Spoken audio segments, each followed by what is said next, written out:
الحمد لله رب العالمين والصلاة والسلام على سيدنا نبينا سيد المرسلين وآله وأتباعه إلى يوم الدين وبعد فأعوذ بالله من الشيطان الرجيم بسم الله الرحمن الرحيم وإذ يرفع إبراهيم القواعد من البيت وإسماعيل ربنا تقبل منا إنك أنت السميع العليم اللهم صل على محمد وعلى آل محمد كما صليت على إبراهيم وعلى آل إبراهيم إنك حميد مجيد اللهم بارك على محمد وعلى آل محمد كما باركت على إبراهيم وعلى آل إبراهيم إنك حميد مجيد آمنت بالله صدق الله مولانا العظيم وصدق رسوله النبي الأمين الكريم حضرات اسٹیج پر بیٹھے ہوئے علماء دانشوران میرے عزیز جناب قاری صاحب اللہ تعالی آپ کی حفاظت فرمائے اور سامعین میں تاریخ کے حوالے سے آپ کو کچھ ایسے لوگوں کی بات بتانا چاہتا ہوں جس کو قرآن کریم نے نمونے کے طور پر ہمارے سامنے پیش کیا ہے۔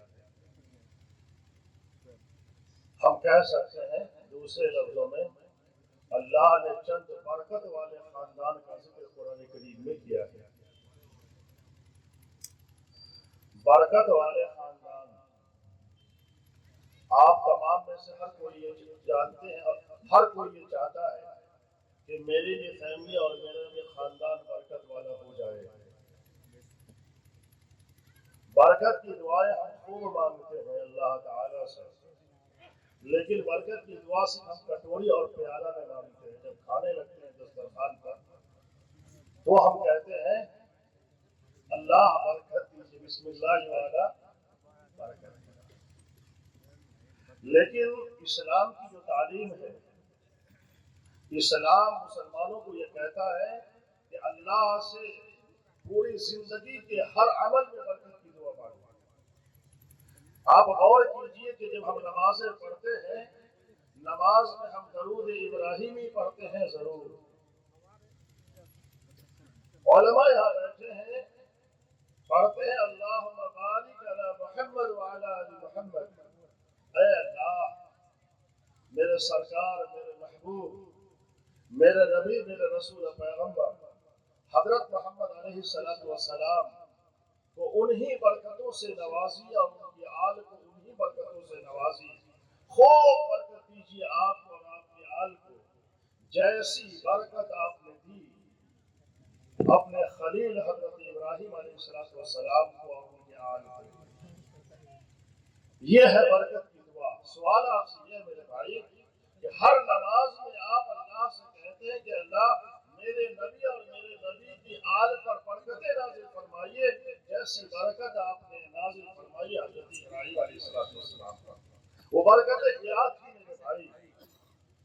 اور ہم کو بھی اللہ تعالیٰ سے اللہ نے قرآن کریم میں جو باتیں کہی ہیں وہ ساری باتیں جتنے واقعات اور حکایات ہیں وہ ہم سب کے لیے اللہ نے بیان کیے ہیں۔ تو دنیا کی تاریخ میں ایک ایسے خاندان کا اللہ نے قرآن کریم میں ذکر کیا ہے جس خاندان کو اللہ نے بابرکت بنایا۔ اس خاندان میں تاریخ میں بڑا نام حضرت ابراہیم علیہ السلام کے خاندان کا آتا ہے۔ حضرت ابراہیم علیہ السلام کو اللہ تعالیٰ نے خوب برکتوں سے نوازا ہے۔ ان کی قربانیاں آپ کو معلوم ہیں، ان کی جد و جہد جانفشانی آپ کو معلوم ہے، اللہ کے لیے سب کچھ کر گزرنے کا جذبہ آپ کو معلوم ہے، اللہ کے لیے اپنے اکلوتے بیٹے کو ذبح کر دینے کا واقعہ آپ کو معلوم ہے، اللہ کے حکم پر اپنی بیوی اور اپنے بیٹے کو سنسان جگہ، ویران جگہ، جہاں ایک بھی گھر اس وقت آباد نہیں تھا، جہاں مکہ شہر ام القریٰ آباد ہے، وہاں جا کر کے چھوڑ دیتے ہیں۔ اللہ کے نام پر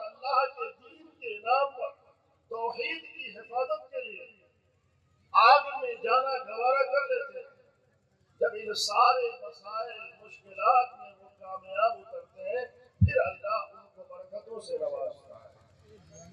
ہم لوگ برکت ابتدائی میں چاہنے لگتے ہیں، زندگی کی شروعات ہوئی، کسی بھی کام میں ہم نے قدم رکھا، چاہے تجارت کی لائن ہو یا کوئی اور لائن ہو، ہم جلد باز ہو گئے ہیں، جلد بازی میری فطرت سی بن گئی ہے، ہر چیز میں چاہتے ہیں کہ فوراً برکت کا ظہور ہو، جبکہ اسلام یہ بتاتا ہے، نیچر اور فطرت یہ ہے، دنیا کے تجربات اور تاریخ ہمیں یہ بتاتے ہیں کہ برکتوں کا نزول اور اللہ کی مدد اور نصرت کا سلسلہ آپ کی لگاتار مخلصانہ جد و جہد کے بعد شروع ہوا کرتا ہے۔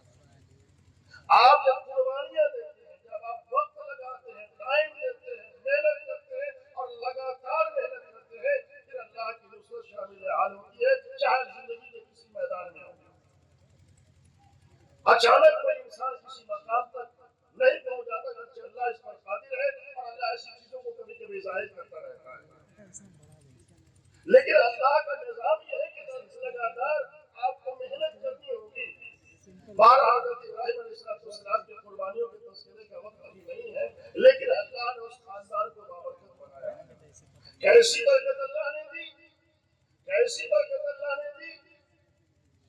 برکت یہ دی اللہ نے کہ اللہ نے نبوت کو حضرت ابراہیم علیہ السلام کے بعد سے لے کر آخری نبی جناب محمد رسول اللہ صلی اللہ علیہ وسلم تک اکثر انبیاء و رسول حضرت ابراہیم علیہ السلام کے سلسلے سے اور آپ کی نسب سے، آپ کی نسل سے۔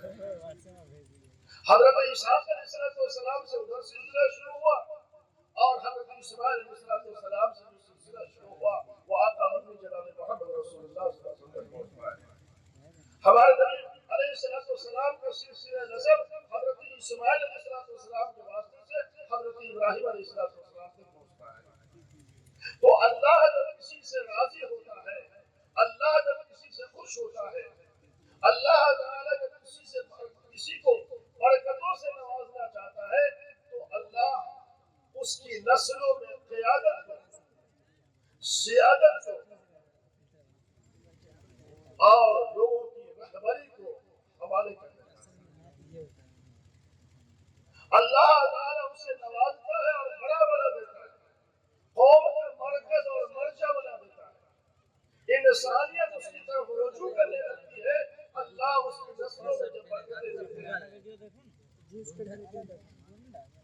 اس کی تفصیل اگر میں کروں تو گھنٹوں لگ جائیں، تو ایک بات یہ آپ یاد رکھیے کہ اللہ جب کسی سے راضی ہوتا ہے تو اللہ اس کی نسل کی حفاظت کرتا ہے، اس کے بچوں کی حفاظت کرتا ہے اور اس خاندان کو اللہ دنیا کے لیے آئیڈیل بنا دیتا ہے۔ جیسا کہ حضرت ابراہیم علیہ السلام کے خاندان کو اللہ نے نبوت سے نوازا، روحانیت کے اعتبار سے بھی، اور جب ظاہری نعمتوں پر آپ جائیں گے تو اللہ نے قرآن کریم میں حضرت ابراہیم علیہ السلام کے اس بول کو نقل کیا ہے جب انہوں نے حضرت حاجرہ اور اسماعیل کو مکے میں چھوڑ کر واپسی کی راہ اختیار کی ہے۔ حضرت ابراہیم اور حاجرہ نظر سے چھپ گئے ہیں تو پہاڑ کے پیچھے قبلہ رخ ہو کر کے حضرت ابراہیم علیہ السلام دعا کرتے ہیں اللہ سے، رب انی اسکنت ذریتی بواد غیر ذی زرع عند بیتک المحرم ربنا لیقیموا الصلاة فاجعل أفئدة من الناس تهوی إلیہم وارزقهم من الثمرات لعلهم یشکرون۔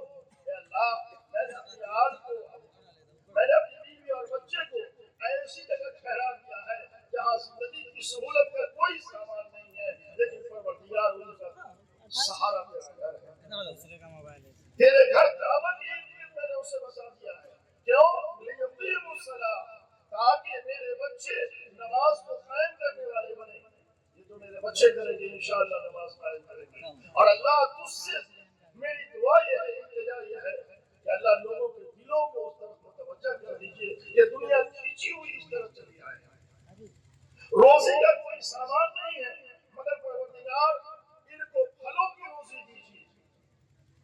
حضرت ابراہیم علیہ السلام کی دعا کی برکت، جو لوگ سرزمین عرب جاتے ہیں، حج و عمرے کے سفر پر جاتے ہیں، مکہ مکرمہ میں پہنچتے ہیں، وہ دیکھتے ہیں کہ اللہ نے حضرت ابراہیم علیہ السلام کی برکت سے کیسے پھلوں کی روزی دی ہے، جو پھل دنیا میں کہیں نہیں ملتا، وہ پھل ہر سیزن میں مکہ المکرمہ میں ملتا ہے، عرب کی سرزمین میں ملتا ہے۔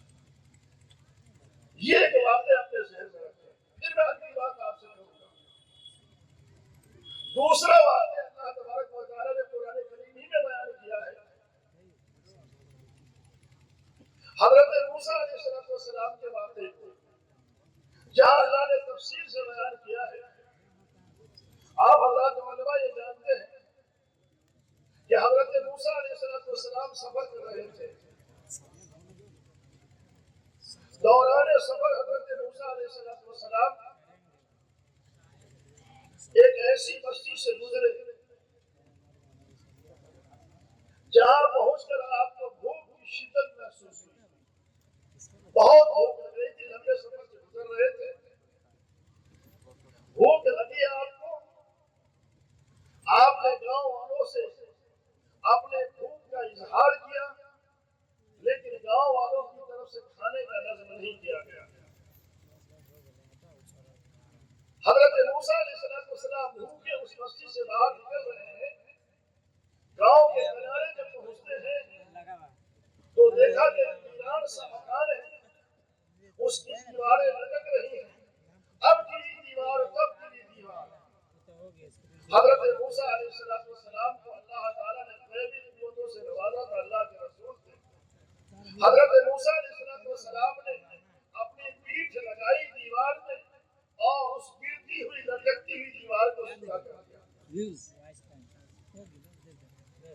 وہ جو ایک آدمی کئی شرطوں کے ساتھ حضرت موسیٰ علیہ السلام نے اپنے ساتھ رکھا تھا، انہوں نے سوال کیا، کمال ہے آپ کا، اس بستی کے لوگوں نے آپ کی تواضع نہیں کی، آپ کی مہمانی نہیں کی، آپ بھوکے اس گاؤں سے گزر رہے ہیں اور آپ کے دل میں شفقت ایسی کہ دیوار گر رہی ہے تو اسے آپ کھڑی کرتے رہے، کیا ضرورت ہے اس گاؤں والوں کے لیے رحم و کرم کرنے کی؟ حضرت موسیٰ علیہ السلام نے جو جواب دیا، وہ جواب ہر باپ کو یاد رکھنے کا، ہر بیٹے کو یاد رکھنے کا، پورے سماج کو یاد رکھنے کا۔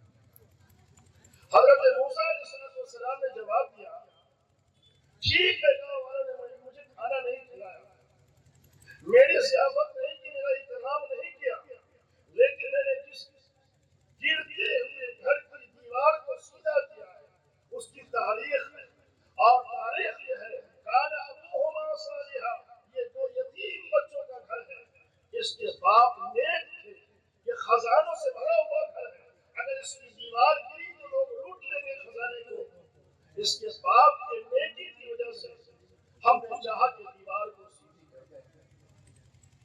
ایک باپ دنیا سے چلا جاتا ہے لیکن اس کی نیکی بچوں کو کیسے کام آتی ہے، قرآن کریم کے اس واقعے سے آپ بخوبی سمجھ سکتے ہیں۔ ایسے بے شمار واقعات ہیں، قرآن کریم نے متعدد واقعات کو اس قسم کے ہے کہ اللہ تبارک و تعالیٰ نے باپ سے راضی ہو کر اولادوں کو کیسے نوازا ہے۔ جب اللہ تعالیٰ باپ کی محنت کو قبول کر لیتا ہے تو اللہ تعالیٰ یقیناً ان کی اولادوں کی حفاظت کرتا ہے۔ میں جس اسٹیج پہ بیٹھا ہوں، جس جلسے میں ہوں موجود، میرے رفیق گرامی حضرت مولانا مشیرہ قاسمی صاحب اللہ تو پیارے ہو گئے، وہ ہمارے درمیان نہیں ہے، ان کی یادیں ہمارے ساتھ ہیں، ان کی رفاقت ہمارے ساتھ ہے۔ میں نے ان کے ساتھ پڑھا ہے شیخ الاسلام شیخ الپور میں اور مدرسہ دینیہ میں کچھ دنوں ساتھ، اور شیخ الاسلام شیخ الپور اعظم گڑھ میں کئی سالوں ساتھ رہے، روپ میں رہے۔ ہم نے پڑھنے کی زندگی اختیار کی، انہوں نے مظفر پور کو میدان عمل بنایا۔ میں نے پچھلے جلسے میں بھی جب حیات سے تھے وہ، میں نے اس کا ذکر کیا تھا، آپ کو یاد ہوگا کہ جس وقت انہوں نے تحفیظ القرآن کے اس نظام کو قائم کیا، ترتیل القرآن کے اس نظام کو قائم کیا کہ ہم بچے کو حافظ قرآن بنائیں گے، بچے کے والد سے فیس لے کر ہم زکات کی رقم ان بچوں کو نہیں کھلائیں گے. یہ نظام بہار کا پہلا نظام تھا. اس وقت کئی علماء ترچھی نظر سے ان کو دیکھ رہے تھے، لیکن اللہ تعالیٰ نے ان کے اخلاص کی برکت سے اس نظام کو قبول کیا اور سینکڑوں حفاظ اس مدرسے سے تیار ہوئے. آج وہ ہمارے درمیان نہیں ہے، لیکن میرے بھائی میں جو واقعہ بتا رہا ہوں، جو میں نے قرآن کریم کا واقعہ بتایا، یہ آپ سب لوگوں کے لیے میں نے بتایا ہے، صرف حضرت مولانا مشیر صاحب رحمۃ اللہ علیہ کے لیے نہیں. کہ باپ جب نیکی کی راہ پر ہوتا ہے، باپ جب قربانیاں دیتا ہے، تو اللہ تعالیٰ جانے کے بعد، ان کے دنیا چھوڑنے کے بعد ان کے نقوش کو مٹا نہیں دیتا ہے، بلکہ قدرت کا نظم یہ ہے، اللہ کا دستور یہ ہے کہ اس کی وراثت کی حفاظت کرتا ہے. اس کے لگائے ہوئے پود کی اللہ آبیاری کرتا ہے، اللہ اس کے رکھوالے متعین کرتا ہے، اللہ اس کی نسلوں میں وہ صلاحیت منتقل کر دیتا ہے جو باپ کی وراثت کو سنبھال سکتے. آج مولانا مشیر صاحب نہیں ہے، ان کے غائبانے میں چند مہینے پہلے انتقال ہوا، آج ان کے غائبانے میں یہ جلسہ ہو رہا ہے. ان کے رخت جگر میں، ان کے فرزندان میں، ان کے گھر والوں نے اور عزیزم ساتر نے خاص طور سے آج کا جلسہ جس طرح منظم کیا، داخل ہوتے ہوئے طبیعت خوش ہوئی کہ اللہ نے واقعتاً مولانا کو بابرکت بنایا تھا. اللہ نے واقعتاً مولانا کو بابرکت بنایا تھا کہ اللہ نے ان کی نسل میں وہ صلاحیت پیدا کر دی جو اپنے والد کے ادارے کی حفاظت کر سکے. میرے بھائیوں، اگر آپ بھی چاہتے ہیں کہ آپ کی وراثت جو ایمان کی وراثت ہے، دعوت و عمل کی وراثت ہے، علم و فن کی وراثت ہے، قیادت اور سیادت کی وراثت ہے، اگر یہ باتیں رہے تو آپ کو نیک اور صالح ہونا پڑے گا. یہ جگہ دوسری مثال بھی ہے، میں ذکر کر دوں. عزیزم قاری سہیب صاحب ہیں، آپ آج ایمرجنسی کی شکل میں ان کو دیکھ رہے ہیں. یہ ساری برکتیں ان کے والد تھے، مرحوم حضرت مولانا قاری نسیم صاحب رحمۃ اللہ علیہ. والد صاحب نے محنت کی، قرآن کریم کی خدمت کی، اللہ تعالیٰ نے ان کی دعاؤں کا سلسلہ دیا، بیٹے میں قیادت کو منتقل کر دیا. تو میرے بھائیوں، اگر آپ اپنے خاندان کو کھڑا کرنا چاہتے ہیں، اگر آپ اپنی فیملی کو مستحکم کرنا چاہتے ہیں، زمانے کے لیے یادگار بنانا چاہتے ہیں، تو ہم باپ کو اور ہماری بہنیں بھی سن رہی ہے، ماؤں کو مخلصانہ جذبے سے قوم و ملت کی خدمت انجام دیں. لگے گا کہ آپ کی محنت رائگاں جا رہی ہے، لیکن لگے گا آپ کو اللہ ایسا نہیں کرتا ہے، ان اللہ لا یضیع اجر المحسنین. تو اس جلسے سے پیغام آپ حضرات سے میں یہ دینا چاہتا ہوں کہ اپنی زندگی کو بابرکت بنائیے. صرف دسترخوان کو نہیں، اللہ سے دعا کیا کیجیے کہ اللہ ہماری زندگی کو بابرکت بنا دیجیے. جب زندگی برکت والی بنتی ہے تو اللہ کے رسول علیہ السلام کی زندگی نبوت کی صرف 23 سال کی ہے، 23 ایئرس، صرف 23 سال کی زندگی ہے. لیکن زمانے میں حضور علیہ السلام نے جو انقلاب برپا کیا، اللہ نے آپ کی زندگی میں جیسی برکت دی، دنیا کی تاریخ میں ایسی برکتیں نہیں ملتی. اللہ کے رسول کی امت سب سے زیادہ روئے زمین پر ہے، اللہ کے رسول کے ماننے والے سب سے زیادہ ہیں. اللہ کے رسول نے فرمایا کہ قیامت کے دن میں اس بات پر فخر کروں گا کہ میرے ماننے والے دوسرے لوگ، دوسری اقوام اور دوسرے رسول کی امتوں سے زیادہ ہے. تو برکت اللہ ہم سب کے علم میں دے، اللہ ہم سب کی زندگی میں برکت دے، اللہ ہماری فکر. اچھا دعا، اللہ کے رسول نے دعا بتائی ہے، ہم لوگ یہ دعا کرتے نہیں ہیں. اللہ نے فرمایا کہ اللہ میری آنکھ میں برکت دے، اللہ میری کان میں برکت دے، اللہ میرے فکر میں برکت دے، اللہ میرے دل میں برکت دے، اللہ میرے جسم میں برکت دے، اللہ میرے عمر میں برکت دے، اللہ میری زندگی میں برکت دے، میرے مال میں برکت دے. تو اللہ تعالیٰ سے اجتماعی برکت کی دعا آپ سب کو کرنی چاہیے.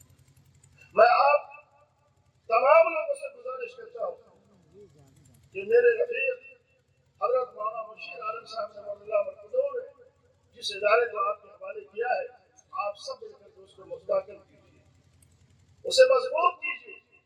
آپ سب کا فرض بنتا ہے، جو لوگ ان کی زندگی میں ان سے قریب تھے بچوں کے قدموں کو مضبوط کرے، ان کے ہاتھوں کو مضبوط کرے اور ان کا ساتھ دے۔ اللہ تعالیٰ اس ادارے کی حفاظت فرمائے اور ہم سب کی اللہ تعالیٰ حفاظت فرمائے، اور اللہ ہم سب کی زندگی کو بابرکت بنا دے۔ وآخر دعوانا